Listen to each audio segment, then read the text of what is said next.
dan Teknologi UIN Syarif Hidayatullah Jakarta bekerjasama dengan HKI Cabang Jakarta. Di sini saya Putri Kusumahati selaku moderator akan memandu jalannya seminar online pada hari ini. Baik, adapun topik yang akan dibahas itu cukup menarik pada hari ini, yaitu terkait dengan peran penting mikroorganisme dalam mengatasi tantangan global seperti krisis pangan, degradasi lingkungan, serta pelestarian hutan melalui pendekatan keanekaragaman hayati.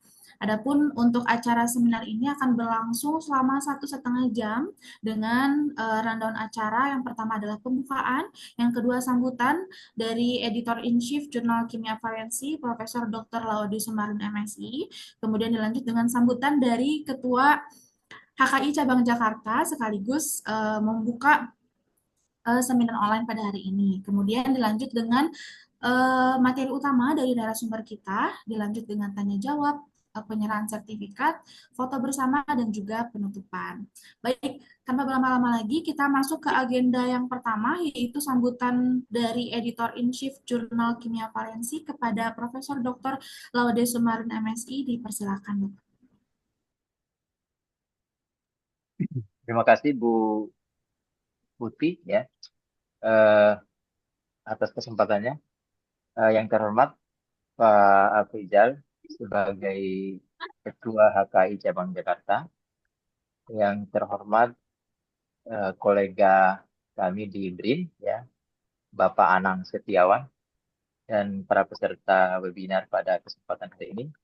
Alhamdulillah ini adalah kegiatan yang diselenggarakan kerjasama antara Jurnal Kimia Valensi dan HKI Cabang Bogor yang difasilitasi oleh Divisi 4 bidang pengabdian masyarakat dan lingkungan di HKI Cabang Jakarta.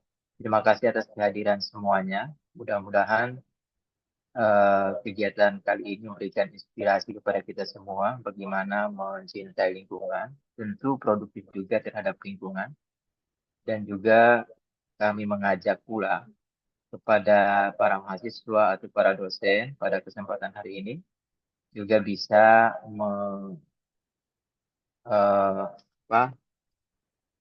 menuliskan tulisan-tulisan terbaiknya bertema kimia lingkungan di Jurnal Kimia Valensi. Terima kasih juga kepada para panitia yang sudah menyiapkan acara ini. Itu saja mungkin yang bisa saya sampaikan. Mudah-mudahan acara ini berjalan dengan baik. Assalamualaikum warahmatullahi wabarakatuh. Oke, baik.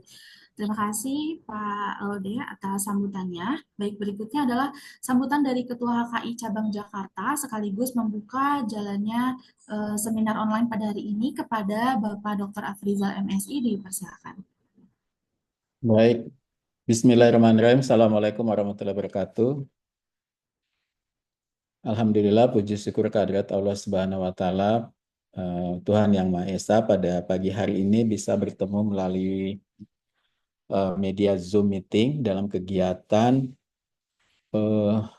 webinar tentang yang diselenggarakan oleh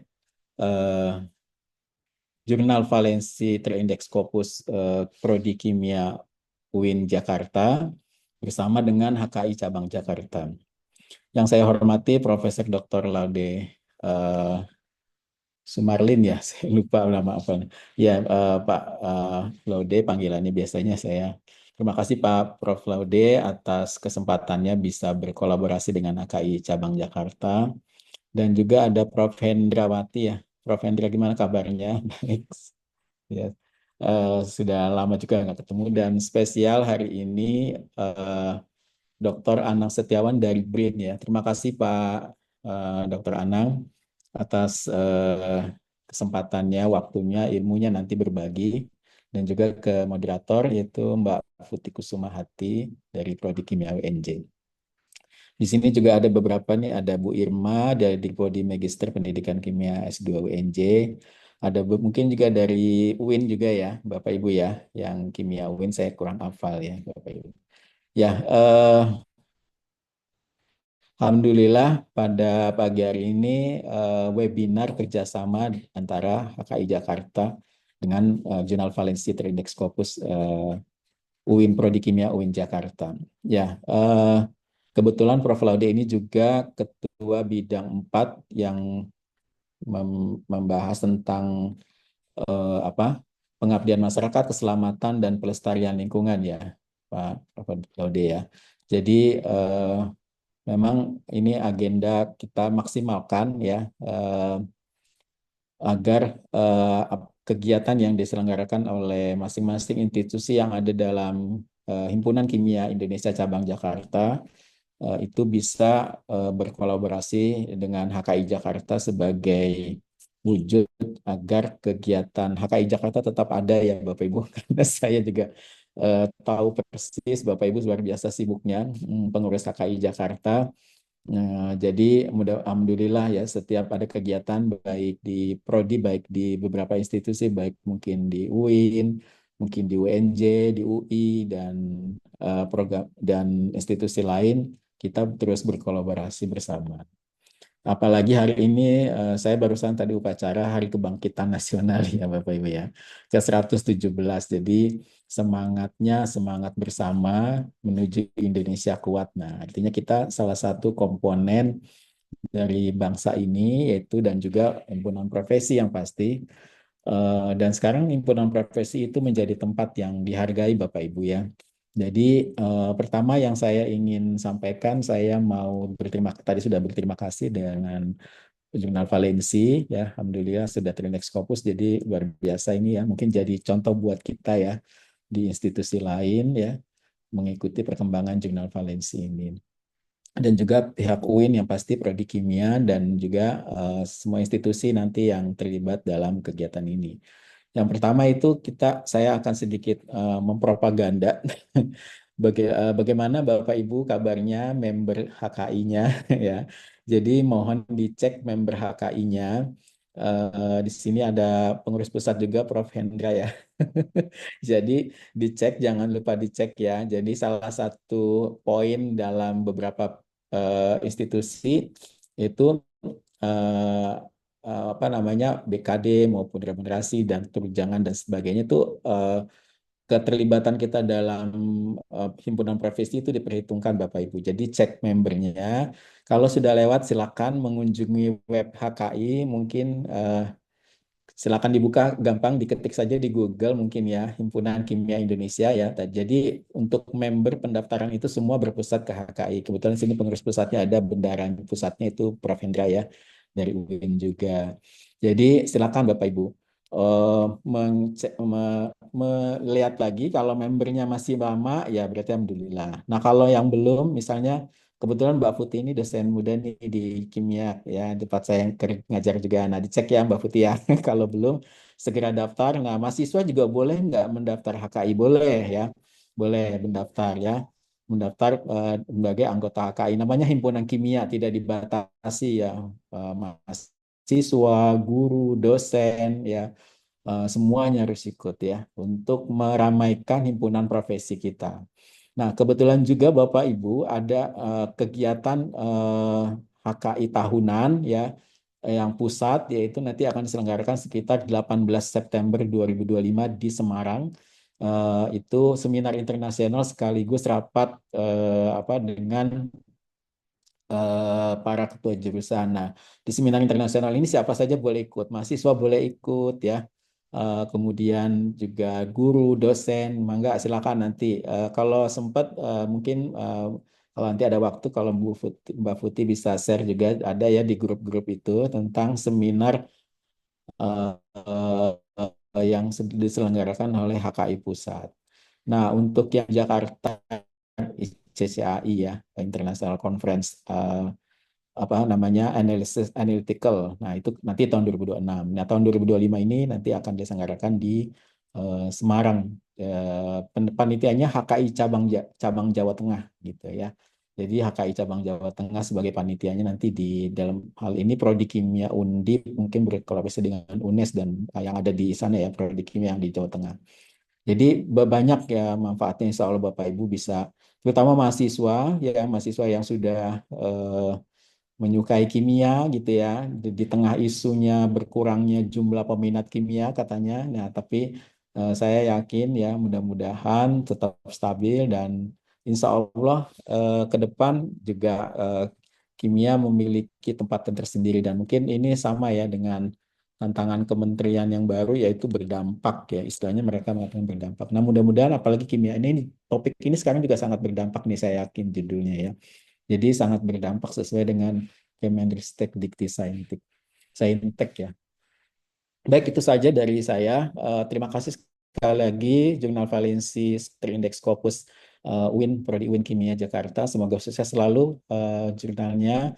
Kemudian juga panitianya yang sudah membantu kegiatan dan HKI Jakarta juga semakin terus maju ya di masa-masa yang akan datang. Demikian dari saya dan sekaligus terima kasih Pak Unang juga yang sudah bersedia.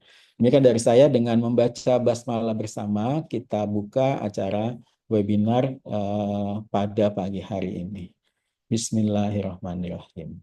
Dari saya mohon maaf dan selamat mengikuti webinar. Semoga bermanfaat dan sampai ketemu ya kalau di webinar-webinar yang akan datang dilakukan oleh para institusi dan bekerjasama dengan Himpunan Profesi HKI Jakarta. Demikian dari saya Mbak Putih. Terima kasih. Assalamualaikum warahmatullahi wabarakatuh. Salam. Terima kasih Pak Af atas sambutan dan juga pembukaan acara webinar ini. Baik, sebelum ke acara utama, mohon kepada Bapak, Ibu, dan juga mahasiswa semua agar membuka kamera ya, agar kita bisa lebih saling mengenal dan berinteraksi. Baik, kita masuk ke agenda utama, yaitu pemaparan materi dari Bapak Dr. Anang. Selamat pagi, Bapak. Selamat pagi, Mbak Putri. Ya, baik, Bapak. Jadi, topik kita pada hari ini yaitu terkait dengan konsorsium mikro hayati sebagai solusi masa depan berbasis keanekaragaman hayati untuk pertanian, lingkungan, dan kehutanan. Yang mana pemateri kita pada hari ini yaitu Bapak Dr. Hewan Anang Setiawan Ahmadi MSc dari peneliti dari Pusat Riset Biosistematika dan Evolusi Badan Riset dan Inovasi Nasional BRIN. Sebelumnya Mama, saya ingin men-share dulu CV dari Pak Anang. Sebentar. Nah, berikut adalah daftar riwayat hidup atau CV dari Bapak Dr. Anang, yang mana sekarang bekerja di BRIN, ya Pak, di Pusat Riset Biosistematika dan Evolusi dengan bidang kepakaran sistematik dan ekologi molekular, yang mana Pak Dr. Anang ini menempuh pendidikan S1 di IPB University dengan jurusan kedokteran hewan. S2-nya di University Malaysia Sarawak dengan jurusan Systematic and Molecular Ecology. Kemudian S3-nya di Hokkaido University dengan bidang studi Ecological Genetic Science, Division of Biosphere Science, Faculty of Environmental Science. Berikut adalah riwayat kegiatan riset dari Bapak Dr. Ana, yang mana fokusnya untuk sekarang ini di Biotic Inventory of Vertebrata di Sulawesi dan juga Diversity and Evolution of Indonesia's Rich Mammal Fauna. Nah, untuk risetnya sendiri, publikasinya itu cukup banyak. Mungkin di sini tidak semua dicantumkan ya Pak, saya yakin masih ada publikasi-publikasi yang lain, namun yang terbaru ini terkait dengan geografi dan elevasi dari mikrobiom kloakal pada burung pengicau di Sulawesi. Nah, baik, kita masuk saja ke materi utama yang akan disampaikan oleh Bapak Dr. Anang. Kepada Bapak Anang dipersilahkan. Baik, terima kasih Mbak Putri. Assalamualaikum warahmatullahi wabarakatuh. Sebelumnya saya ucapkan terima kasih kepada Pak Afrizal, Ketua KI Cabang Jakarta. Kemudian yang kedua ini kolega dan sekaligus abang saya sebenarnya ini Profesor Dr. Laude Sumarlin. Jadi sama-sama dulu kita pernah satu rumah. Kemudian yang ketiga para guru besar dan juga dosen di lingkungan UIN yang sudah menyempatkan hadir, dan ketiga adalah Bapak Ibu semua dan juga adik-adik mahasiswa yang hadir saat ini. Jadi sekali lagi saya ucapkan terima kasih karena pada pagi ini kita berbagi, kita sharing, dan konteksnya nanti kita diskusi. Kalaupun nanti belum semua pertanyaan terjawab, kita bisa diskusi setelah sesi ini, seminar online ini.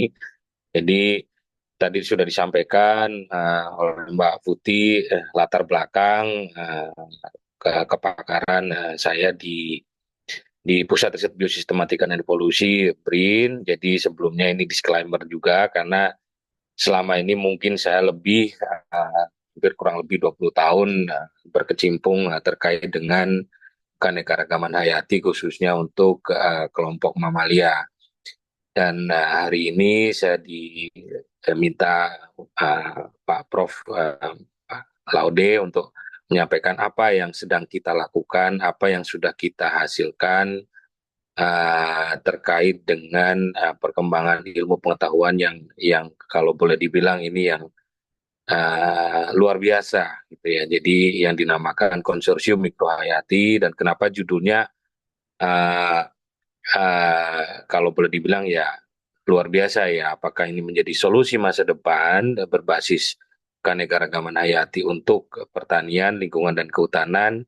Nanti akan saya sampaikan beberapa hal yang terkait dengan hal tersebut. Lanjut, Mbak. Ya, jadi pada kali ini saya akan sampaikan 4 poin penting. Jadi yang pertama, karena memang latar belakang saya akan sampaikan sekilas terkait dengan keanekaragaman hayati Indonesia dan juga tantangannya, khususnya pada saat ini secara global maupun secara nasional, yang nanti akan saya sampaikan landasan atau latar belakang ataupun legal standing yang sangat kuat bagi kita untuk peduli dan bagaimana kita bisa mencari solusi-solusi yang tepat untuk mengatasi permasalahan di beberapa bidang yang saat ini dialami di Indonesia. Jadi ada 4 item, kemudian saya akan sampaikan sekilas tentang konsorsium mikrohayati, apakah iya dia sebagai solusi masa depan atau memang masih under question lah istilahnya begitu. Jadi kemudian yang ketiga manfaatnya, jadi dari sini nanti saya sampaikan lesson learn atau beberapa hal yang sudah kita lakukan baik di pertanian, perkebunan, maupun di lingkungan, khususnya di pengolahan limbah. Kemudian berikutnya yang terakhir nanti poinnya adalah apa yang harus kita lakukan untuk kelanjutan dari hasil kegiatan ini atau hasil penelitian yang sudah dilakukan. Oke, lanjut. Ya, jadi poin yang pertama saya akan bercerita overview sedikit lah gitu ya terkait dengan sekilas tentang keanekaragaman hayati Indonesia dan tantangannya. Mungkin Bapak Ibu yang di sini mungkin ada yang sudah tahu atau mungkin belum tahu sebenarnya apa sih yang dinamakan keanekaragaman gitu ya. Jadi secara konsep ada 3. Jadi yang pertama adalah secara teori ada 3 keanekaragaman hayati. Yang pertama adalah keanekaragaman ekosistem, yaitu ekosistem yang menggambarkan interaksi antara makhluk hidup dan lingkungannya. Ekosistem alami dapat ditemukan mulai dari laut, perairan tawar, sampai pergunungan tinggi, atau istilah oleh Kementerian Bappenas adalah from ridge to reef ya gitu. Jadi dari puncak gunung sampai ke karang kan gitu. Jadi kemudian yang berikutnya adalah keanekaragaman spesies, yaitu keanekaragaman jenis-jenis flora, fauna, maupun mikroorganisme baik itu terestrial maupun marine. Ini yang menarik karena saat ini juga peneliti di pusat riset kami masih terus fokus untuk mengungkap keanekaragaman hayati di Indonesia. Kemudian yang ketiga adalah keanekaragaman genetik, di mana keanekaragaman ini adalah pada level di bawah spesies termasuk berupa varietas tanaman ataupun galur hewan. Dan ini kalau istilah sekarang adalah kita membutuhkan advanced technology, kita membutuhkan molekuler tools untuk mengungkapkan keanekaragaman yang sudah berbasis DNA atau sequence. Oke, lanjut. Dan saat ini Bapak dan Ibu, sebelum ke topik utama, saya akan sampaikan sekilas saja bagaimana kekayaan atau keanekaragaman hayati di Indonesia yang selalu Bapak Ibu mungkin sudah tahu gitu ya, mega biodiversity country. Saat ini secara dunia kita nomor 3 di bawah Brazil, Cina, dan kemudian Indonesia. Apa yang membuat kita nomor 3? Yaitu yang pertama adalah ekosistem alaminya ada 22. Jadi ekosistem alami itu berbeda dengan ekosistem buatan ya Bapak Ibu. Jadi ada 22 tipe ekosistem alami. Kemudian dari keanekaragaman hayati, flora faunanya ini luar biasa. Jadi dari burung aja 17% secara global, mamalia 15%. Jadi kurang lebih adalah hampir 8 sampai 20% lah ya secara global. Nah, inilah yang sebenarnya menyisakan pertanyaan bagi, kalau saya biasanya langsung menantang mahasiswa biasanya. Inilah PR bagi anak-anak muda untuk apa? Untuk mengungkap, untuk menjaga, dan bagaimana memanfaatkan secara berkelanjutan. Oke, lanjut. Ya, jadi dengan begitu banyaknya keanekaragaman hayati, tugas dan tanggung jawab kita bersama, bukan hanya peneliti saja ya, tapi juga praktisi, mahasiswa, dan juga masyarakat untuk menjaga. Kenapa? Karena dari IPBES atau salah satu konvensi menyatakan, inilah tantangan global yang menyebabkan terjadinya ancaman kehilangan keanekaragaman hayati. Apa saja? Kan gitu, ada 5 aspek, yaitu demographic and sociokultural, ini dari sisi manusia, kemudian economic dan technological, kemudian institution dan governance, kemudian conflicts and epidemics, di mana dari sini trennya itu sebagian besar menyatakan menurun gitu. Jadi yang pertama adalah natural ecosystem has declined. Jadi menurun kurang lebih 47% secara rata. Jadi dibandingkan dengan kondisi sebelumnya. Kemudian kepunahan spesies kurang lebih hampir 25%, kemudian ecological communities jadi menurun juga 23%, dan biomasa ini yang paling luar biasa menurunnya 82%, dan juga indigenous people atau yang dinamakan native suku asal, komunitas asal asli Indonesia atau beberapa suku yang di Indonesia.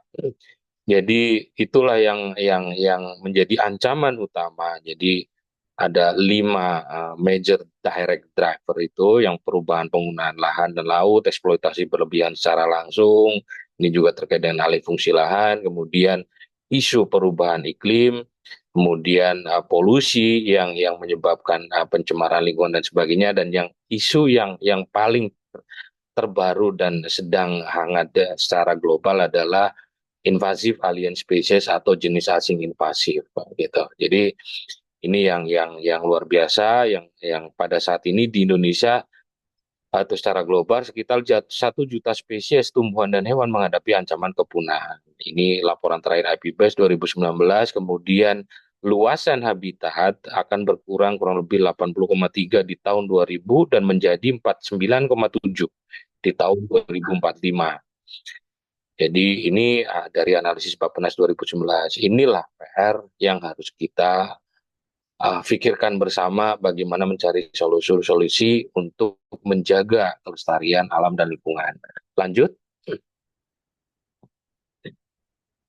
Ya, jadi kemudian dari dasar ini, kemudian kebetulan saya juga bekerja sama atau diundang oleh Bappenas untuk memikirkan bagaimana kelanjutannya. Nah, Dan secara nasional kita sudah mendapatkan sebenarnya kalau boleh dibilang legal standing yang sangat kuat, yaitu terkait dengan pengolahan ke hati ini sudah diintegrasikan ke dalam dokumen, baik itu di RPJPN 2025 sampai 2005, yang di situ ada 17 goals, 8 agenda, dan kurang lebih sekitar 45 indikator, di mana juga dituangkan di dalam RPJMN 2025-2029. Ini dia ada PP1, PP2, PP3, yaitu terkait dengan pengurangan keanekaragaman ekosistem dan spesies, pemanfaatan keanekaragaman yang berkelanjutan, dan juga pengelolaan keanekaragaman genetik. Dan ini pun dari Bappenas sudah menurunkan, menyelaraskan dengan pemerintah provinsi dan di pemerintah kabupaten maupun kota, yang sudah diselaraskan selama 2 tahun dengan Pemda, dan diturunkan di dalam RPJPD provinsi. Oke, lanjut. Ya, jadi dari dasar-dasar ini kemudian ada 2 pilar utama sebenarnya yang menjadi fokus dari nasional saat ini, dan ini sebenarnya menjadi landasan utama di selain dari kebijakan ketahanan pangan yang sudah acak asta citanya Presiden, tapi dari Bapak Presiden sudah menuangkan di dalam dokumen yang pertama adalah pengurangan ancaman, adalah upaya pengayaan keanekaragaman hayati melalui perlindungan, konservasi, dan restorasi baik di tingkat ekosistem, spesies maupun genetik. Kemudian sustainable utilization atau pemanfaatan berkelanjutan. Jadi pemanfaatan komponen ke hati secara optimal untuk masyarakat dan generasi yang akan datang. Jadi dari sinilah kemudian ada 5 sektor utama, yaitu sektor kehutanan, sektor pertanian dan perkebunan, sektor perairan, sumber daya mineral dan energi. Ini biasanya Bapak Ibu yang dari kimia paham ini terkait dengan EBT atau energi baru terbarukan. Kemudian yang terakhir adalah sektor kesehatan.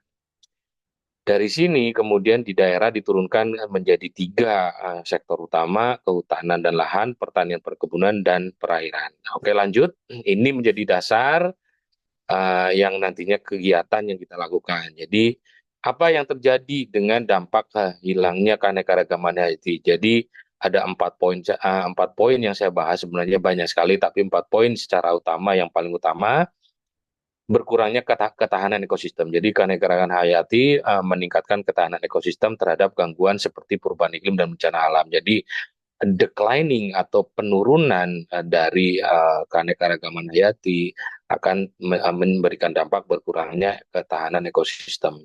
Kemudian hilangnya layanan ekosistem.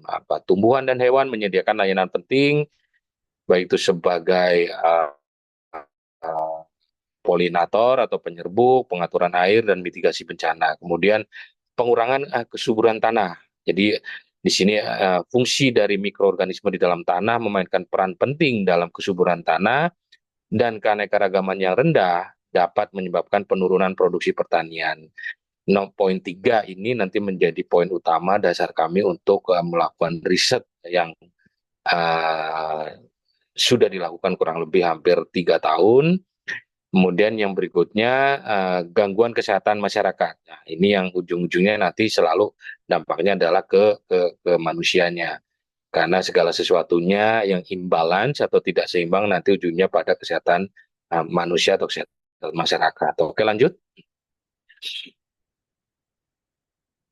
Ya, jadi dari dasar-dasar itu, dari dasar global challenges, national issues, dan kemudian legal standing yang kuat terkait dengan permasalahan yang kita hadapi. Jadi dari situlah ide sebenarnya hal ini dilakukan oleh kolega saya juga, senior saya juga, jadi Pak Yudi Harsono, saya sampaikan di sini, yang memulai sejak tahun 2019.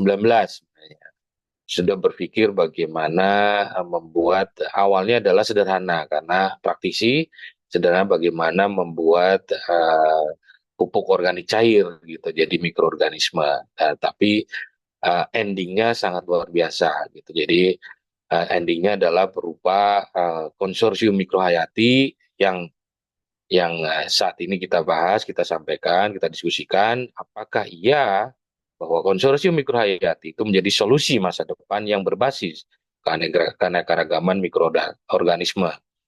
Jadi saya coba cari literasinya, referensinya, dan memang sejak tahun 2016 itu sudah mulai menguat terkait dengan isu ini, bagaimana beberapa peneliti sudah melakukan dan menyatakan bahwa the microbial communities play a crucial role, artinya memainkan peran yang sangat penting in solving major challenges in.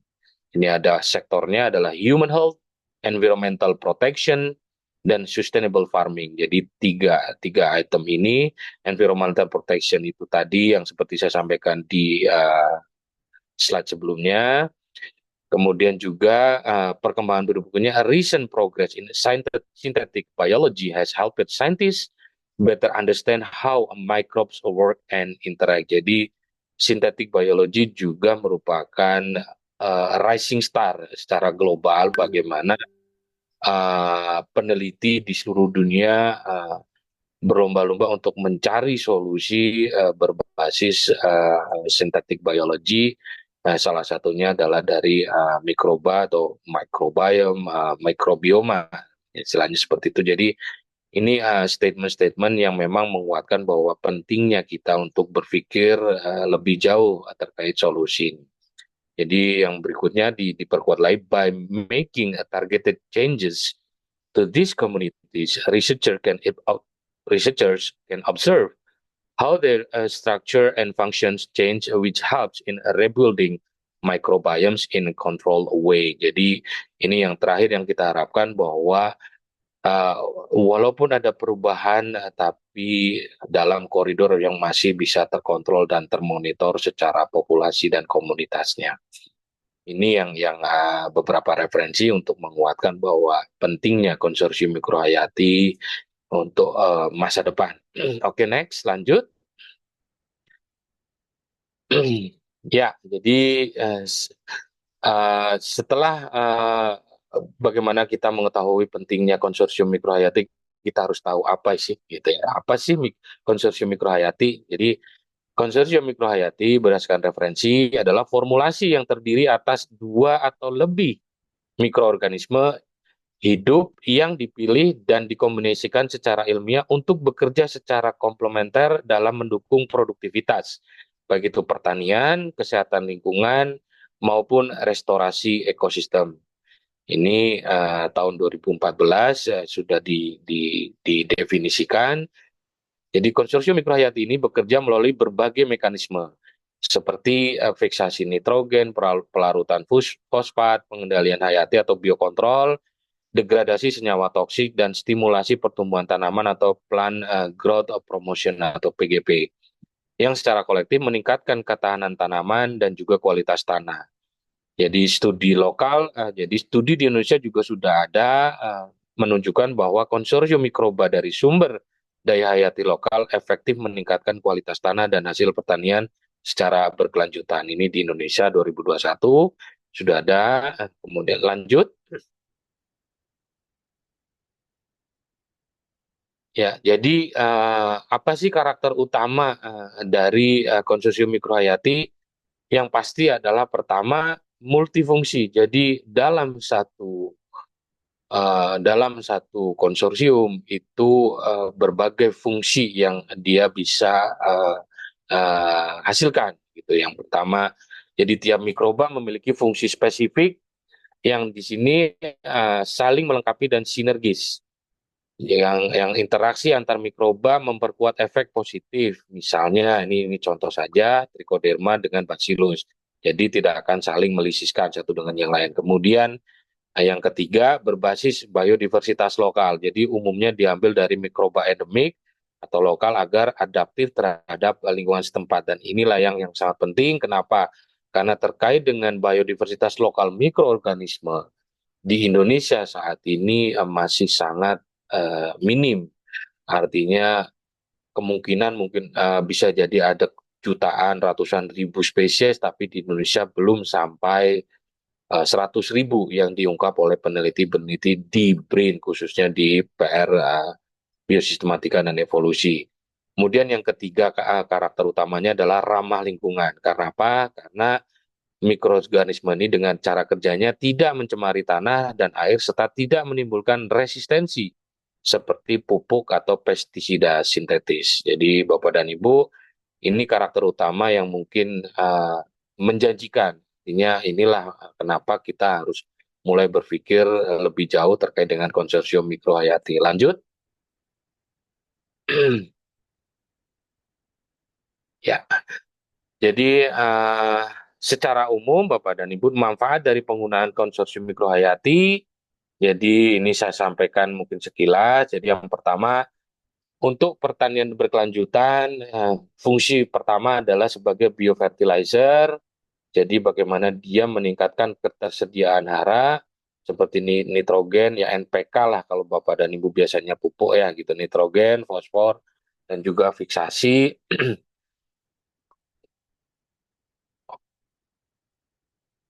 pelarutan oleh mikroba. Kemudian perangsang pertumbuhan tanaman tadi PGP, jadi mikroba menghasilkan fitohormon, ada juga yang dihasilkan seperti IA dan giberelin. Ini nanti kalau secara dalam mungkin Bapak Ibu lebih tahu.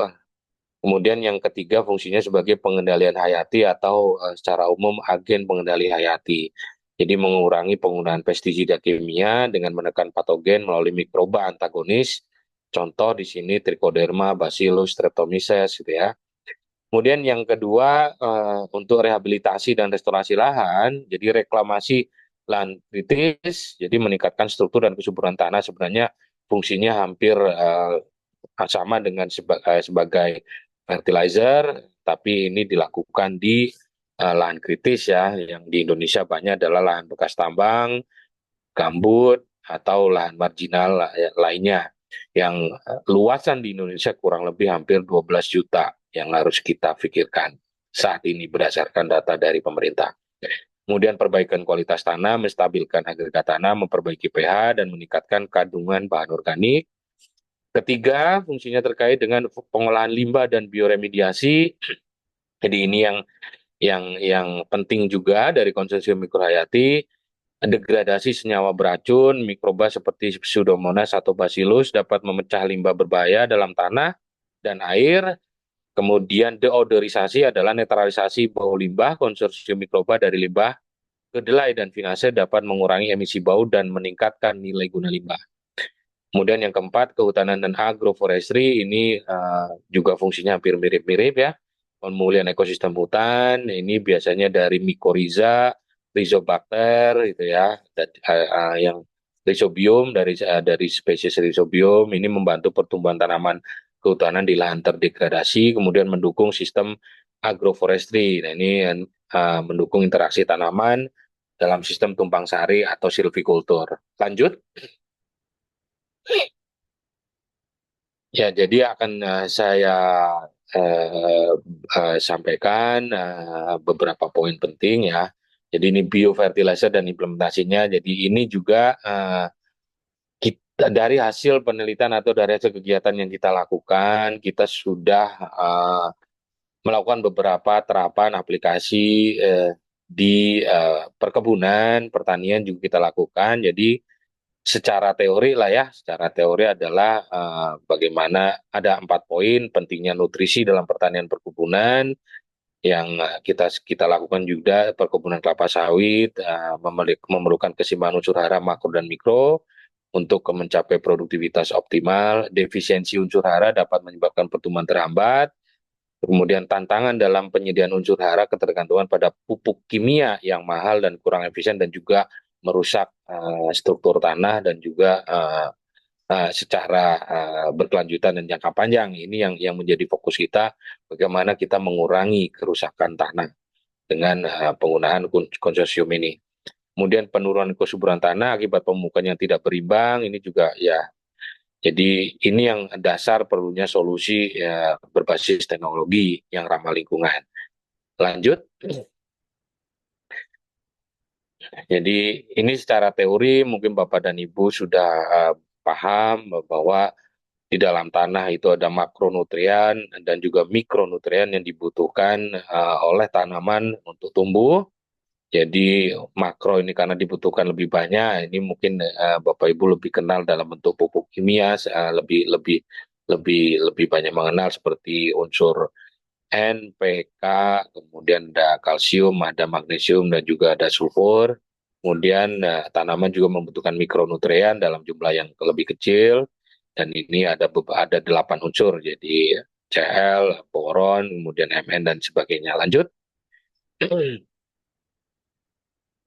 Ya, ya ini saya coba jabarkan. Jadi peran penting hara, salah satu contohnya di kelapa sawit ya. Jadi mungkin tidak akan saya jelaskan secara rinci, tapi mungkin secara umum unsur-unsur inilah yang mendukung pertumbuhan tanaman kelapa sawit, nitrogen, fosfor, kalium, magnesium. Ini yang dengan fungsi dan dampak jika terjadi defisiensi terhadap pertumbuhan dan hasil kelapa sawit. Oke, lanjut. Dari makro dan mikronutrien itulah yang kita mencoba men-challenge apakah ada gitu ya konsorsium atau mikroorganisme yang bisa menggantikan paling tidak atau mengurangi penggunaan dari pupuk kimia tersebut. Dan sejak tahun 2019 ini kami bersama kolega melakukan riset. Jadi ada dua faktor utama, dua aspek utama sebenarnya yang menjadi concern kami, bahwa selain dari komposisi mikroorganisme yang nanti diinokulasikan ke dalam media, yang paling utama juga adalah media tumbuhnya itu sendiri. Jadi kita juga mempelajari beberapa produk yang sudah beredar secara komersial di Indonesia. Mungkin Bapak Ibu pernah kenal produk ada namanya A4, ini yang paling populer menurut saya. Kemudian Biotogrow dan sebagainya, dengan kelebihan dan kekurangannya. Dari situ kita coba belajar sebenarnya apa sih yang bisa kita hasilkan untuk bekerja lebih maksimal, lebih optimal terhadap tanaman, baik itu dari tanahnya, unsur haranya, maupun dari pertumbuhan dan sebagainya. Nah, dari situ sejak 2019 beberapa kandidat media tumbuh juga sudah dilakukan oleh kolega, dari mulai molase, kemudian tebu dan sebagainya. Akhirnya kita mengerucut pada satu bahan yang boleh dibilang ini limbah dari suatu produk pertanian, ya artinya berarti tidak meninggalkan masalah ke depannya. Jadi kita memanfaatkan limbah dari produk pertanian untuk dikelola, di riset. Jadi ada dua produk utama sebenarnya. Jadi awalnya dulu mencoba untuk menyelesaikan atau mengungkapkan energi baru terbarukan dengan bioetanol. Tapi pada saat limbahnya dihasilkan lebih banyak, ternyata limbah ini sangat bermanfaat sebagai media tumbuh bagi konsorsium mikrohayati. Lanjut.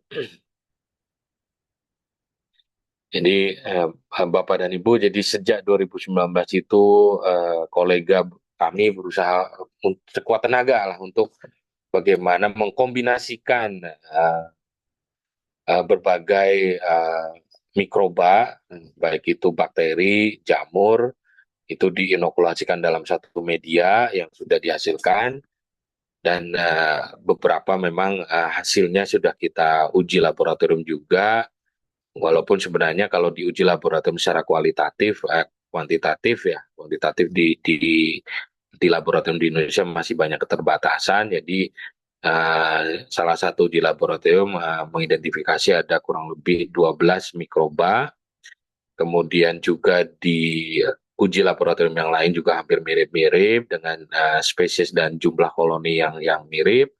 Dan kemudian yang terbaru kami dari BRIN melakukan riset lanjutan secara molekuler gitu. Jadi dari riset lanjutan secara molekuler ini yang menghasilkan sesuatu yang luar biasa. Jadi informasi dari kolega bahwa yang dikombinasikan itu kurang lebih sekitar 70 mikroba, ternyata melalui molekuler dari jumlah bakteri saja kita mengidentifikasi ada kurang lebih sekitar 102 spesies yang ada di dalam satu media. Jadi nanti akan saya sampaikan. Jadi secara umum, di dalam konsorsium yang kita lakukan ada beberapa fungsi, yaitu yang pertama sebagai bakteri penambah nitrogen. Kalau secara umum ini ada, saya sampaikan ada 4 ya, mungkin tapi di konsorsium atau di hasil yang kita lakukan, di penelitian yang kita lakukan ada 2. Yang pertama ada rhizobium dan juga ada acetobacter yang dengan fungsinya, kemudian mikroba pelarut fosfat juga ada. Ini yang lumayan banyak spesiesnya. Ada Bacillus megatherium, Pseudomonas fluorescens, dan juga Aspergillus niger. Kemudian yang ketiga ada bakteri pelarut kalium. Yaitu ada 2 spesies yang ada di hasil penelitian kami, ada Bacillus mucilaginosus dan juga ada Aspergillus spp. Ini karena memang ada beberapa spesies dari Aspergillus. Kemudian ada jamur mycorrhiza walaupun dalam jumlah koloni yang belum representatif. Lanjut.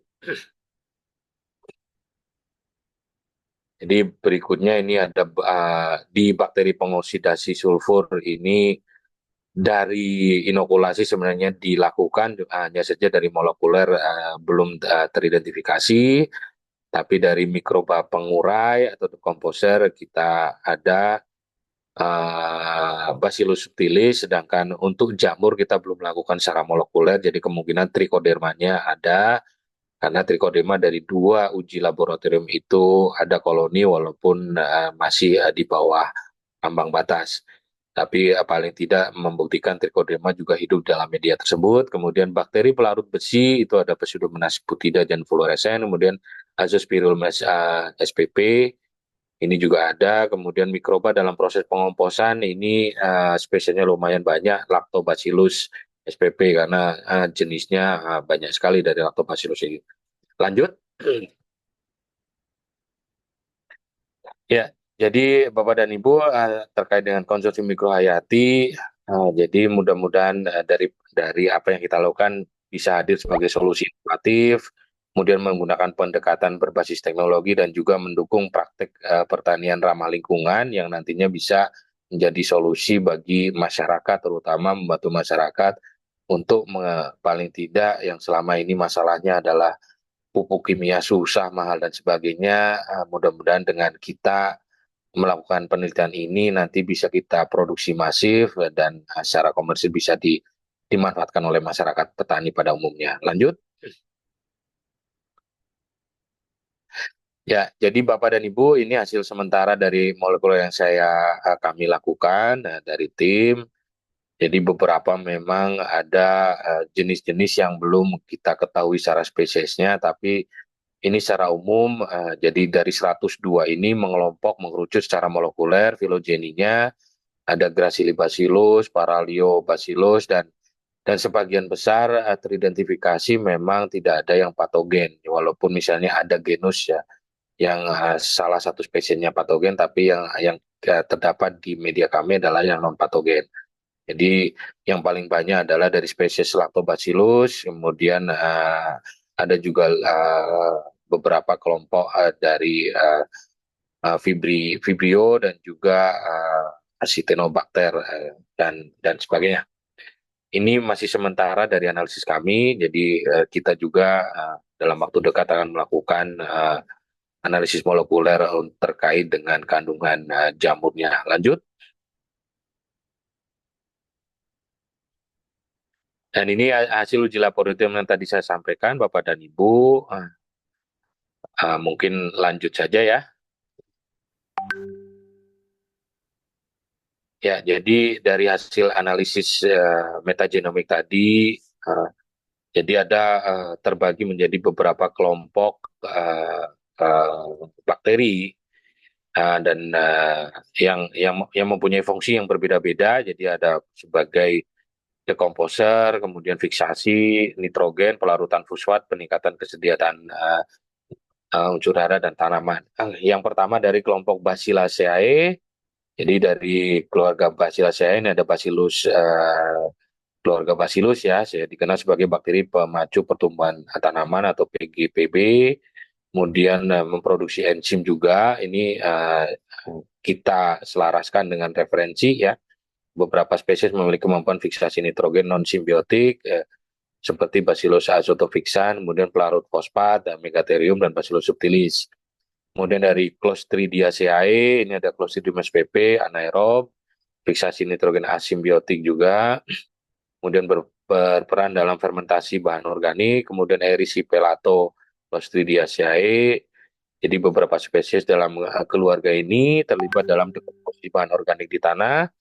Kemudian Corynebacteriaceae ini berperan dalam mineralisasi bahan organik. Jadi beberapa spesies dalam membantu dalam pembentukan humus. Jadi banyak fungsinya dan berbeda-beda saling melengkapi. Lanjut.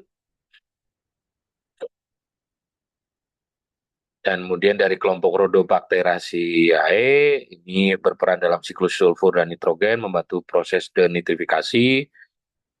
Beberapa spesies memang ada sifat khusus seperti fototrofi, kemudian Comamonadaceae dikenal sebagai kelompok bakteri yang berperan dalam bioremediasi tanah dan juga fiksasi nitrogen. Flavobacteriaceae ini juga dekomposisi bahan organik, berkontribusi dalam siklus karbon. Kemudian Enterobacteriaceae ini fiksasi nitrogen dan juga bakteri pelarut fosfat. Lanjut.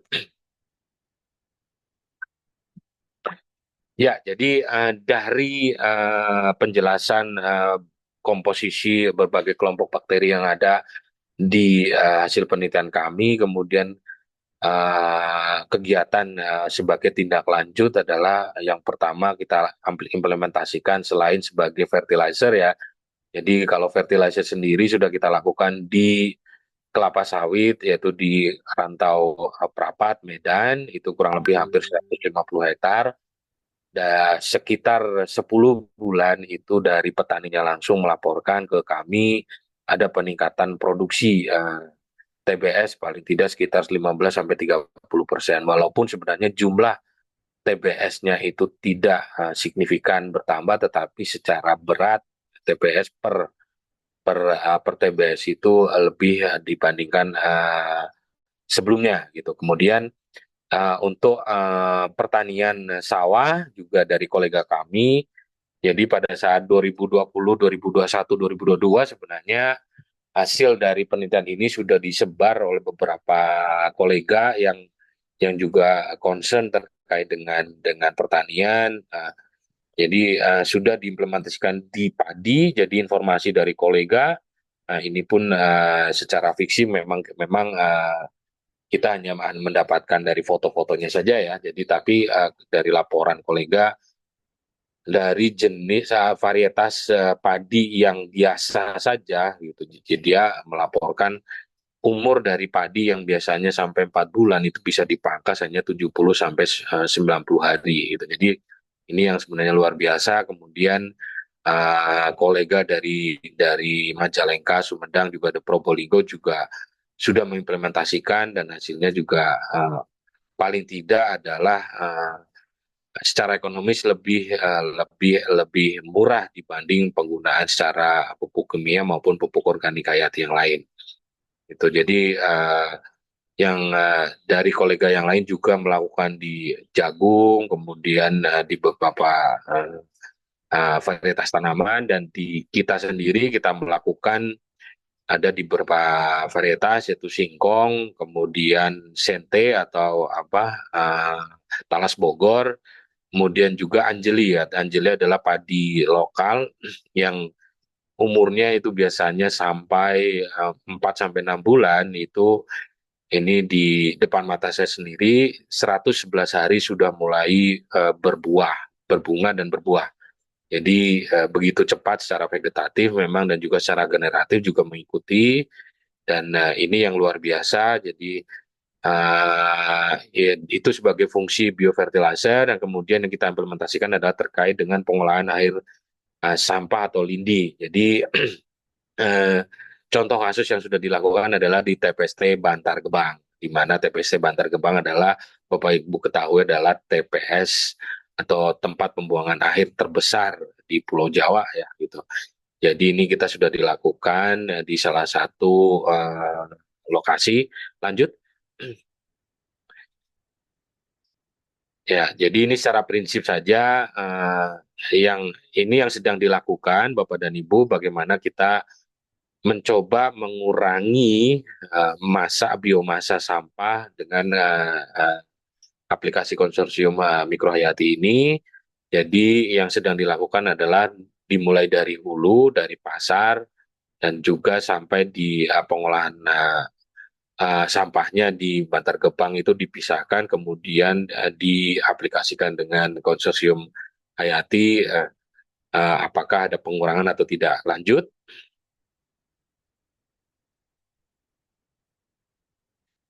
Ya, jadi kita secara prinsip adalah bagaimana kita mengenalkan teknologi decomposer.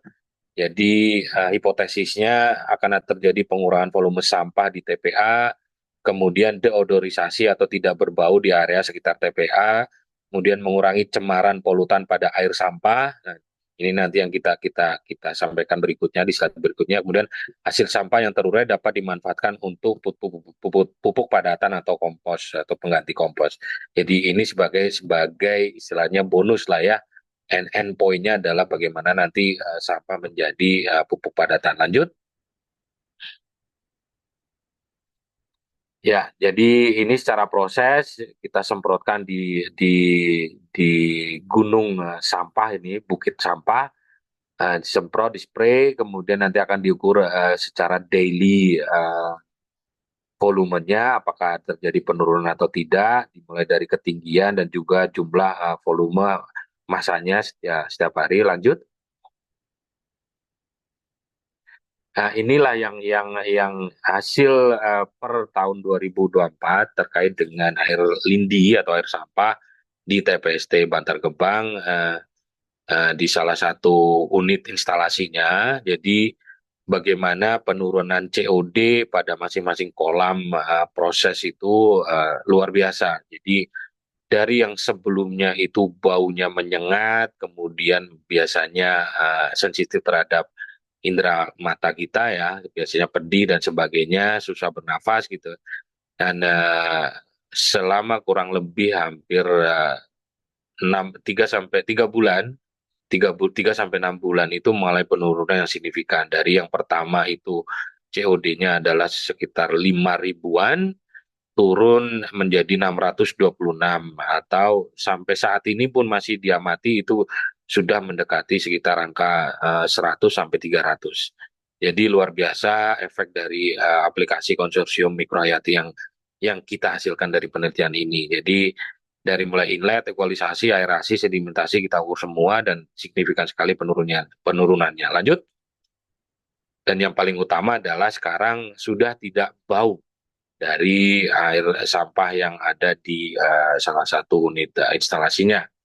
Jadi hasil implementasi sifat fisik sendiri secara kasat mata ya, secara observasi warna dan bau yang awalnya warna hitam pekat, mungkin Bapak Ibu sudah biasa dengan air sampah yang sudah hitam pekat, bau lagi dan ya jorok lah, menjijikkan, dan kita bisa kurangi perubahan warnanya. Sekarang lebih warna coklat lebih terang, kemudian sudah tidak bau, sampai saking isengnya dari tim riset kami itu kita coba masukkan ikan di situ dan hidup.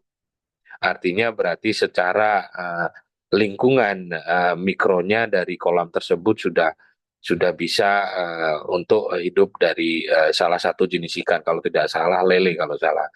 Nah, yang dimasukkan ke situ. Jadi yang awalnya biasanya langsung mati itu sudah bisa hidup di situ. Oke, lanjut. Dan ini perubahan yang signifikan dari keempat tahapan yang tadi. Jadi yang terakhir itu sudah kelihatan sekali ya coklat terangnya ya. Jadi dari yang pertama hitam pekat, kemudian mulai ada perubahan sampai nomor 5 itu betul-betul sudah kelihatan kejernihannya. Dan ini tinggal, nah, air ini yang di nomor 5 ini di TPST menurut tim kami menyampaikan sudah digunakan sementara sebagai cuci truk. Jadi kalau dulu truk-truk yang masuk ke dalam TPST Bantar Gebang itu keluar dari lokasi itu masih bau, sekarang karena keluar dari situ sudah dicuci dengan air ini sudah mendingan, tidak bau. Artinya bau yang tadinya mungkin kurang lebih radius 1 kilometer atau 2 kilometer sebelum masuk ke kawasan juga sudah bau, ini sudah agak mendingan gitu. Jadi tidak terlalu terasa. Mungkin itu, terus lanjut.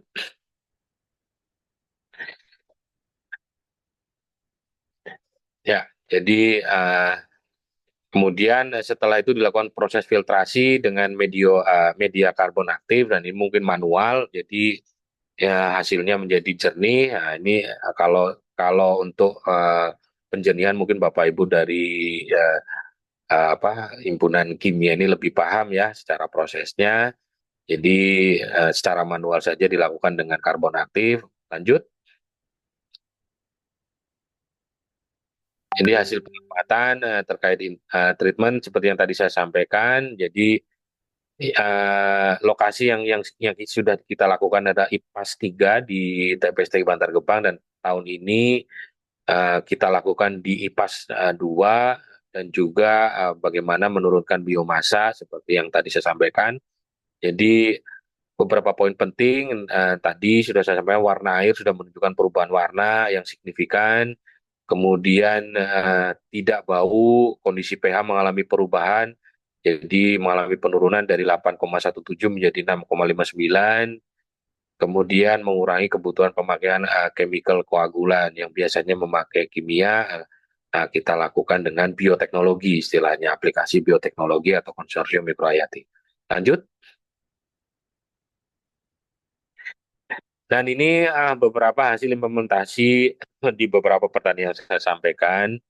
Jadi di Lombok itu sudah diimplementasikan dan hasilnya luar biasa dari tanaman jagung, padi, kemudian dicoba juga ini kentang kalau tidak salah itu di daerah dataran tinggi di Banjarnegara, dekat dengan Wonosobo, kemudian tanaman padi di Lombok dan juga di Probolinggo. Nah, selain dari tanaman pertanian maupun perkebunan sebagai biofertilizer, kami juga tim kolega dari BRIN dan teman-teman lain kolega berusaha mencari alternatif gitu ya, solusi terkait dengan salah satu penyakit yang sekarang mungkin booming ya di kelapa sawit, yaitu Ganoderma aboninens ya. Ganoderma ini luar biasa karena jamur jamur yang patogen yang hidupnya parasit dan saprofit ya. Nah, kita uji cobakan di Pandeglang pada saat itu karena memang asumsi kami bahwa penelitian yang dilakukan ini mungkin karena ada salah satu bakteri yang fungsinya sebagai pengendali hayati ya, mudah-mudahan bisa bekerja dan pada kenyataannya memang ada progres yang sebenarnya signifikan.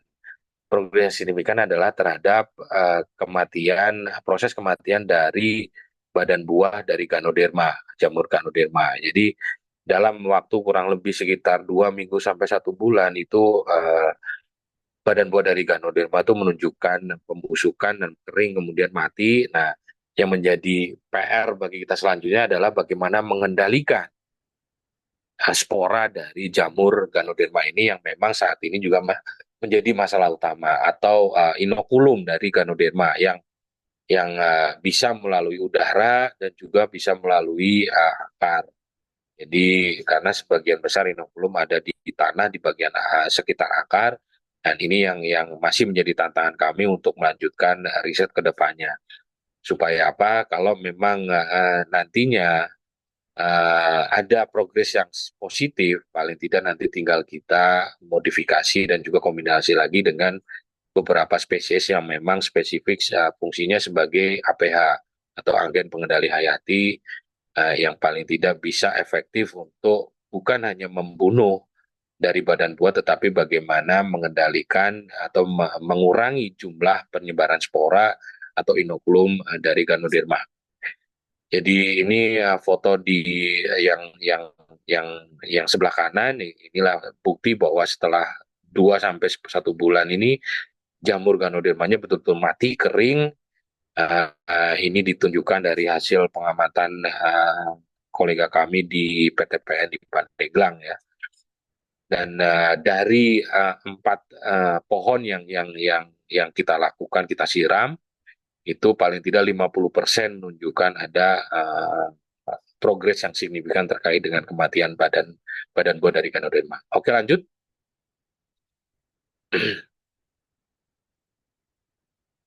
Lanjut, Mbak. Ya. Oke, jadi ini terakhir apa yang harus kita lakukan? Nah, apa tindak lanjut yang penting untuk kita lakukan? Jadi saat ini seperti yang tadi sudah saya sampaikan, jadi untuk pertanian, nah, jadi biofertilizer juga merangsang pertumbuhan tanaman itu sudah terlihat. Kemudian fungsi sebagai biokontrol juga ada indikasi bekerja positif terkait dengan penyakit pada tanaman. Kemudian potensi pengembangannya adalah aplikasi spesifik untuk komoditas lokal, padi jagung, hortikultura. Nah, ini nanti tinggal bagaimana kita mengelaborasi atau mengeskalasi lebih luas lagi terhadap beberapa varietas. Kemudian adaptasi untuk pertanian lahan kering dan organik, dan ini menjadi tantangan juga. Nah, makanya nanti kalau Bapak dan Ibu tertarik untuk kerjasama kolaborasi, kami terbuka. Kemudian pemanfaatan mikroba mikroba sebagai sumber konsorsium unggul, dan ini pun nanti menjadi fokus setelah nanti beberapa fungsi kita jalankan dan mungkin terbukti positif. Kita akan fokus bagaimana kita menghasilkan atau menambah jumlah spesies-spesies dari mikroba yang asli Indonesia, baik itu yang asli yang memang sudah ada maupun yang nanti istilahnya kombinasi dengan yang lain. Kemudian pengolahan sampah ini bagaimana yang manfaat saat ini tadi sudah saya sampaikan, potensi pengembangannya adalah bioremediasi limbah rumah tangga dan industri lokal. Nah, ini yang mungkin menjadi PR ya. Jadi karena ini akan jika ini bisa didiseminasikan dan sosialisasi secara masif, mungkin di level rumah tangga juga bisa mulai diimplementasikan. Kemudian potensi pengolahan vinase, limbah industri etanol, kedelai, kemudian pemanfaatan mikroba spesifik untuk limbah plastik biodegradasi. Nah, ini tantangan-tantangan untuk pengembangan selanjutnya. Lanjut. Nah, ini masih ke pengembangan lanjutan. Jadi ini beberapa bidang yang memang belum saat ini belum kita lakukan, tetapi beberapa proposal untuk pendanaan kita sudah ajukan untuk mencoba aplikasi untuk rehabilitasi dan restorasi ekosistem. Jadi hipotesis kami adalah konsorsium Hayati ini karena di dalamnya ada tadi ada trichoderma dan juga ada mycorrhiza, walaupun dalam jumlah yang belum signifikan, tetapi kami berpikir bahwa ini bisa bekerja juga untuk rehabilitasi dan restorasi ekosistem untuk lahan kritis, kemudian revitalisasi tanah kritis, kemudian untuk aquakultur dan peternakan. Ini juga sedang proses, kemudian industri biobase, oke, sebentar. Kemudian industri biobase juga ini mudah-mudahan sebentar menjadi PR kami yang kami terbuka untuk bekerja sama dengan Bapak Ibu semua. Lanjut. Ya, ini juga program yang kita tawarkan ke beberapa petani. Mungkin lanjut saja ya. Kemudian ini program yang kami tawarkan juga ke beberapa dinas lingkungan hidup di daerah. Jadi bagaimana dari rumah tangga itu bisa memproduksi atau melakukan secara terpadu. Lanjut.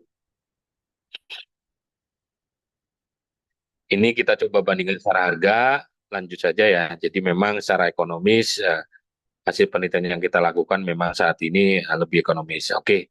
Jadi mungkin itu paparan dari saya, Mbak Putih. Mohon maaf jika terlewat sedikit. Mudah-mudahan bermanfaat dan nanti kita bisa diskusi baik di forum ini maupun setelah ini sangat terbuka lebar. Terima kasih. Assalamualaikum warahmatullahi wabarakatuh. Saya kembalikan kepada moderator. Baik, terima kasih Pak Anang atas paparan materi yang sangat menarik ya terkait dengan konsorsium mikrohayati ini. Yang mana konsorsium mikrohayati ini merupakan solusi ramah lingkungan yang mana memanfaatkan mikroorganisme sebagai solusi berkelanjutan baik untuk pertanian maupun lingkungan. Yang mana tadi sudah kita lihat ya bahwa sudah banyak manfaatnya mulai dari pupuk hayati, kemudian bioremediasi hingga yang tadi menarik sekali terkait penanganan sampah dan juga limbah di TPST Bantar Gebang menggunakan tadi kalau tidak salah namanya Mikronova ya Pak ya. Baik, jadi hal ini merupakan potensi yang sangat sesuai bagi kekayaan alam kita di Indonesia, jadi bisa kita eksplor lebih jauh lagi. Baik, kita lanjut ke sesi tanya jawab.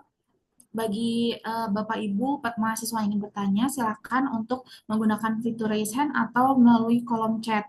Jadi bagi dua orang penanya yang beruntung dapat door prize dari panitia. Jadi dimohon untuk keaktifannya. Apakah ada yang ingin bertanya? Absensinya udah, Mi? Udah kasih absen? Absensi sudah ada di kolom chat. Suara.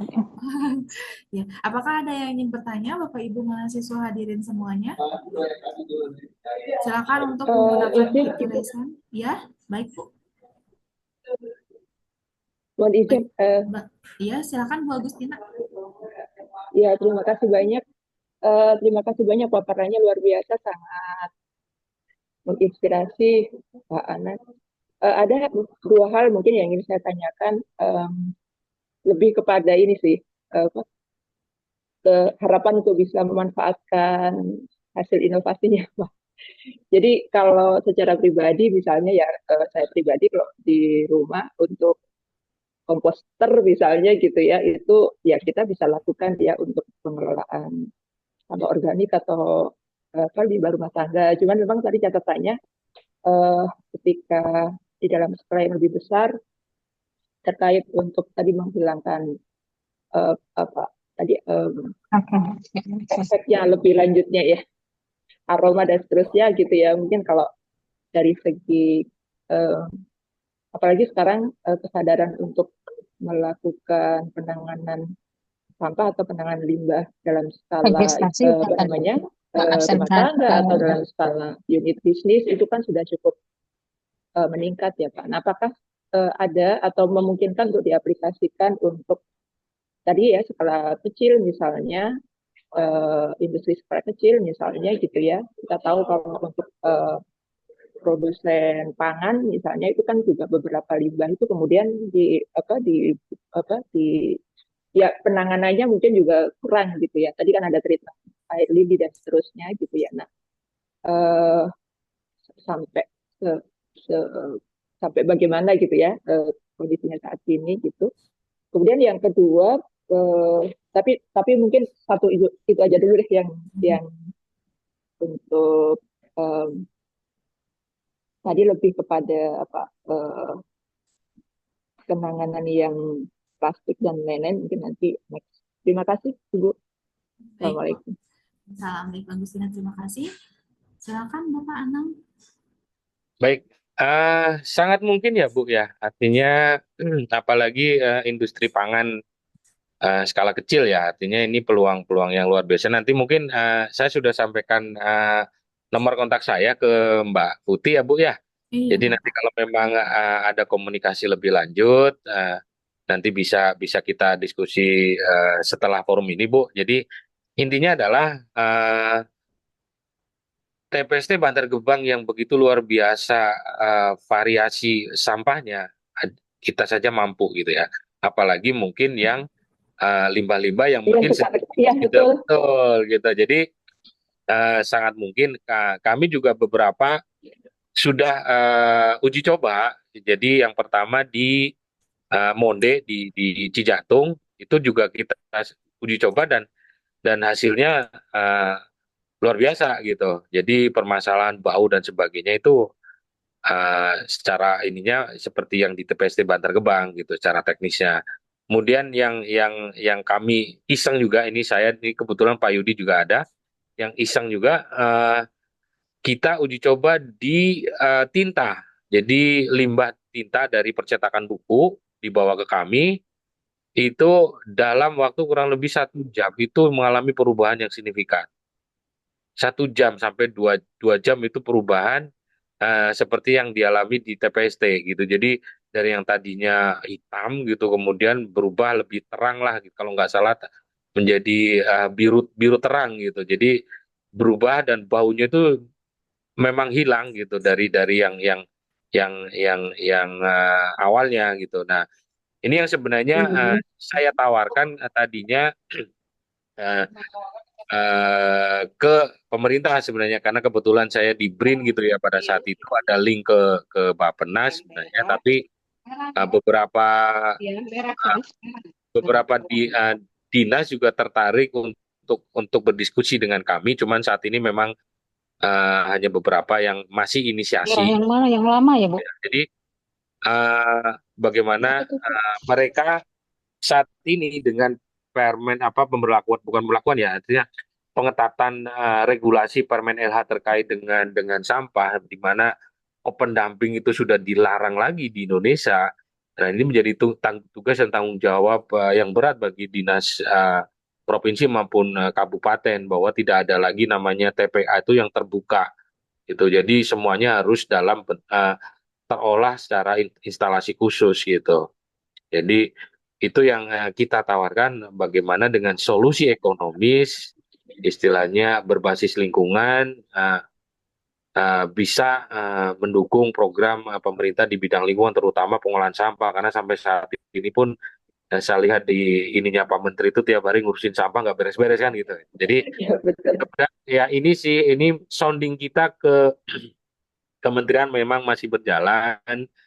Hanya saja memang mungkin kita pembuktian dari bottom up dulu ya, bagaimana di off-taker yang ada di bawah itu mengimplementasikan ini. Jadi pada saat nanti menjadi suatu kebijakan nasional, pemerintah hanya tinggal mengelaborasi, menyatukan sajalah gitu misi-misi yang atau secara teknis yang sudah dilakukan di tingkat tapak atau di tingkat daerah. Mungkin itu Bu. Jadi sangat mungkin Ibu. Jadi apalagi untuk skala kecil ya, apalagi limbahnya mungkin tidak dalam bentuk besar itu nanti kita bisa diskusi lebih lanjut. Yang utama adalah kita lihat dulu seperti apa tipe limbahnya. Kalau air, apa bau dan sebagainya dan dari bahan organik misalnya itu lebih mudah, lebih cepat prosesnya jika dibandingkan yang anorganik. Begitu Bu. Iya, iya. Izin Pak, nanti mungkin bisa diskusi karena kalau kalau kami bayangannya kan kalau tadi itu semua nanti sebenarnya mengurangi beban ya. Kalau di Ya, tiap lokal dilokalisir itu nggak akan menjadi beban yang di pusat terlalu betul, besar juga dan betul, kosnya betul, juga sangat bisa dipotong gitu. Jadi kalau udah betul, ada bisa diaplikasikan itu luar betul, biasa gitu Pak. betul, Bu. Terima Jadi kasih banyak. dari hulu ke hilirnya itu kita coba berikan solusi gitu. Gitu sih Bu. Ya mudah-mudahan ini nanti kita segera ditangkap terkait dengan hal ini ya oleh pemerintah. Demikian Bu. Amin. Terima kasih Pak. Hmm. Baik, terima kasih Bu Agustina atas pertanyaannya. Baik, ini ada di kolom chat pertanyaan dari Kimia FST itu dengan Ibu atau Bapak siapa ya? Mohon maaf. Apakah ada? Dan Hendrawati. Oh, Ibu Hendrawati. Baik, Ibu Hendrawati ini di kolom chat bertanya, apakah BRIN dengan inovasi teknologinya bisa membantu permasalahan pengelolaan sampah di pasar-pasar tradisional di sekitar Tangsel, Bapak?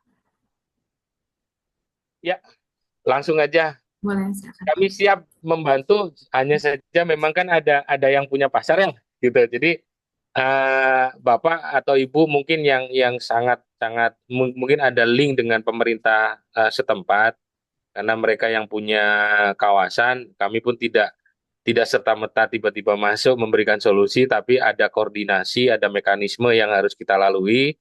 Jadi kami sifatnya open, terbuka untuk berkolaborasi, atau mungkin Bapak dan Ibu yang memang ingin mengapa ya menyentil lah gitu pemerintah setempat bahwa apa ini ada di BRIN ada solusi untuk solusi penurunan biomasa sampah gitu. Jadi tinggal nanti koordinasinya saja karena Itu yang sedang kita lakukan, bagaimana dari hulu di salah satu pasar di Jakarta kita coba dekomposisi supaya nanti beban di TPST di pusat, baik itu di Bantar Gebang atau yang lain, itu berkurang. Jadi justru pada saat saya dan kolega itu tahu ada bahwa konsorsium Mikrohayati memiliki potensi yang luar biasa terkait dengan sampah, saya sudah membuat suatu konsep yang tadi saya sampaikan, bagaimana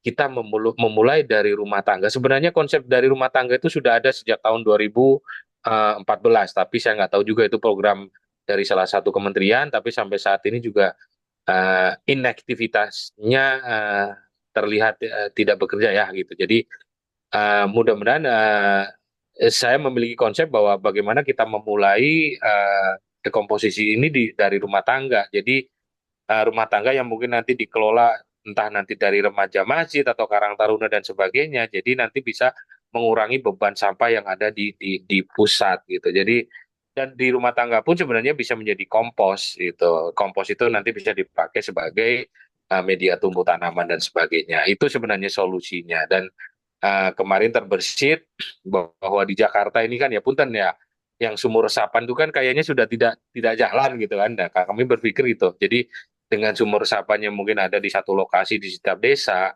itu sebagai apa, penampungan sampah dari masyarakat, kemudian kita kita aplikasikan konsorsium ini, kemudian setelah beberapa waktu periode nanti masyarakat bisa mengambil dalam bentuk yang pupuk padatannya, begitu. Begitu Mbak Putih. Oke, baik. Terima kasih, Ya, mudah-mudahan Ibu. jawab. Oke, Baik, terima terima kasih. kasih atas penjelasannya, Pak. Terima kasih Ibu Herawati atas pertanyaannya. Baik, apakah ada penanya lain? Saya buka untuk satu orang penanya lagi, karena waktu kita terbatas. Apakah ada Bapak, Ibu, atau mahasiswa semuanya?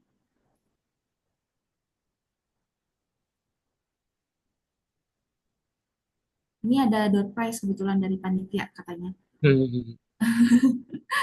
Apakah ada Bapak, Ibu, atau mahasiswa? Silakan raise hand atau di kolom chat.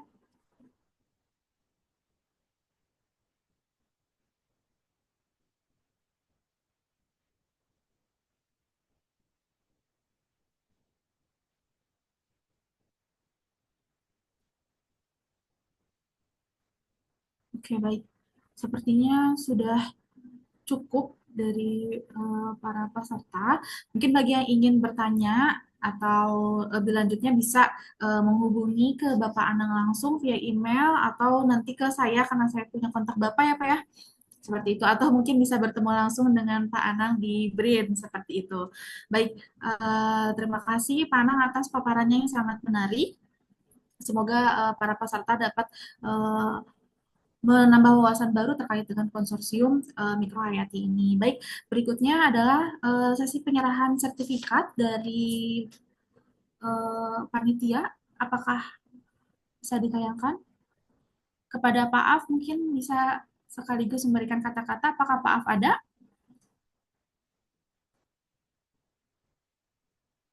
Pak Afrizal? Oh, mungkin bisa diwakilkan oleh Pak Laude saja, Bapak. Oke, makasih Bu Putih ya. Makasih banget ini. Ya, jadi makasih juga Pak Anang ya.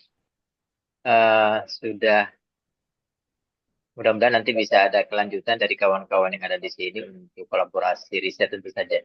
Saya udah kebagian kolaborasi riset ini sama Pak Anang ini gitu ya. Kasih ya. Jadi secara langsung saya berikan sertifikat sebagai apresiasi pada kegiatan hari ini.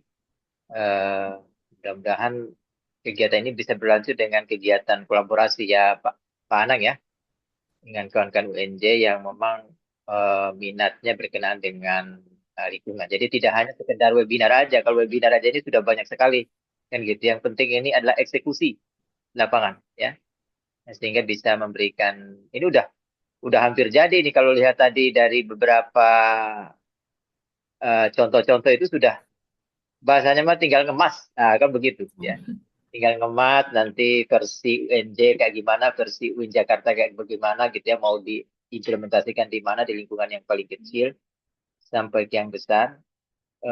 Bahannya ada, kemudian beberapa datanya insya Allah nanti juga pada waktunya akan kita keluarkan gitu ya. Mudah-mudahan ini bisa memberikan kontribusi pada banyak orang, terutama kita di Himpunan Kimia Indonesia Cabang Jakarta. Saya langsung menyerahkan saja sertifikat ini, Pak Anang ya. Kasih. Ini juga ada kolega Pak Yudi sebagai ini apa rekan juga gitu ya. Ini makasih Pak Anang ya atas waktunya ya. Oke itu Bu Putih. Baik, Ini terima kasih. sekalian juga saya mau menyerahkan langsung ke Bu Putih juga sebagai moderator ini kan gitu ya. Oh iya, baik. Baik, terima kasih Bapak Laude Jadi atas. Oh iya, baik. ini ya kalau takutnya saya salah. Bagaimana Pak? Ayo oke ya. Ini lagi ini. Jadi Ah, terima kasih juga ini baik. Terima Bu kasih Putih Bapak. ya yang sudah menyediakan waktu ya, menyediakan waktu menjadi moderator pada kesempatan hari ini ya. Mungkin kapan-kapan nomor satu ini Bu Putih kolaborasi nih kalau Baik, Pak. berkenan kan gitu ya. Baik, Sebagai terima kasih moderator, Bapak. terima kasih Ya. atas waktunya ya. Mungkin itu saja. Saya serahkan kembali ke moderator Bu Putih. Silakan. Baik. Baik, terima kasih Pak Laude. Berikutnya kita sesi foto bersama terlebih dahulu ya sebelum penutupan kepada peserta yang dapat membuka on-cam kameranya, silakan.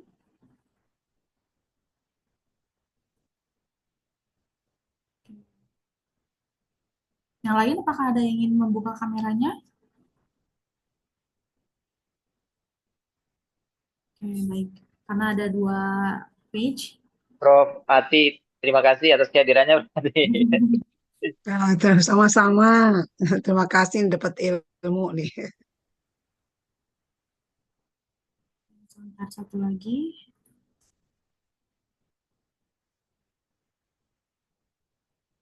Oke, baik.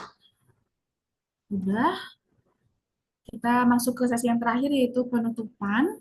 Saya ucapkan terima kasih kepada Pak Anang yang telah memberikan materi yang sangat menarik terkait dengan konsorsium Mikrohayati. Saya juga mengucapkan terima kasih kepada Pak Laude, Pak Afrizal, dan juga panitia yang telah mengadakan webinar ini dengan sangat baik. Kemudian saya juga mengucapkan terima kasih kepada para peserta yang telah mengikuti webinar ini hingga selesai. Dan juga untuk penanya tadi, Ibu Agustina dan juga Ibu Hendrawati, silakan menghubungi panitia untuk mendapatkan door prize-nya ya, Ibu. Baik, saya selaku moderator meminta maaf jika ada salah kata ataupun perbuatan. Saya tutup. Wassalamualaikum warahmatullahi wabarakatuh. Terima kasih Bapak Anang, Pak Laude, Pak Af, dan juga Bapak Ibu semuanya. Ya, makasih ya semuanya ya. Sampai ketemu. Mohon izin Pak. Terima kasih. Assalamualaikum. Waalaikumsalam. Dan Sidar berada dari ini.